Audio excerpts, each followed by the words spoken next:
Welcome back to the channel. This is the continuation of the MB Vectrex story. Be sure to check out part 1 if you haven't already. When we left off, GCE had been acquired by Milton Bradley, injecting massive resources into the Vectrex project. MB expanded distribution into Europe and Japan, where it was released as the Bandai Vectrex Kuso-Kusen. Hopes were high that this unique system would finally take market share from Atari. The core team from Smith Engineering stayed on and continued to create a genuinely strong software library.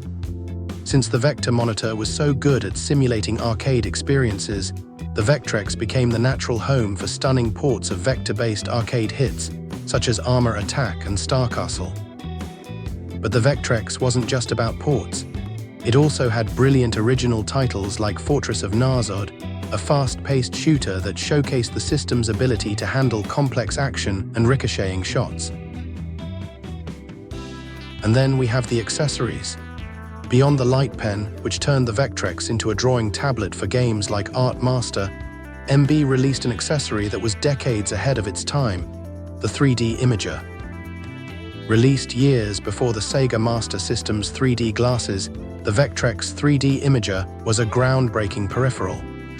It consisted of a spinning color wheel with different filters and a complicated timing mechanism. The console would synchronize the spinning disc with the images being drawn on the screen, showing a slightly different image and color to each eye in rapid succession, resulting in a true 3D effect. The Vectrex had the tech, the software, and the backing. Everything was pointing to success. But sadly, it ran headfirst into the biggest economic disaster in video game history, the video game crash of 1983. The market was oversaturated, quality control had evaporated, and consumer confidence plummeted. When the crash hit, companies began dumping inventory at fire sale prices, and the entire industry was seen as a passing fad. Because the Vectrex was an all-in-one unit, it was more expensive to manufacture than a simple console box, making those price drops even more damaging to the bottom line. Milton Bradley, having just invested heavily in the system, lost tens of millions of dollars. Within a year of acquiring GCE, MB was forced to merge with Hasbro in 1984 and the Vectrex was officially discontinued. It was a failure of timing, not innovation. After the dust settled, the rights eventually reverted to Smith Engineering. They briefly flirted with the idea of reviving the console as a color handheld in the late 80s, but the successful launch of the Nintendo Game Boy effectively ended that prospect for good.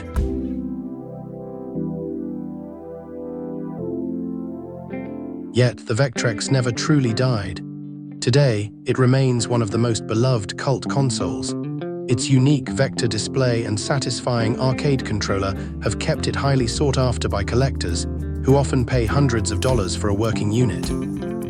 Most importantly, the homebrew scene is thriving.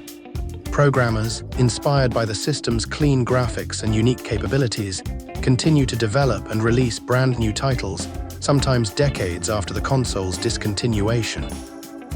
The Vectrex truly is a testament to what happens when hardware is designed around a single, perfect technological idea.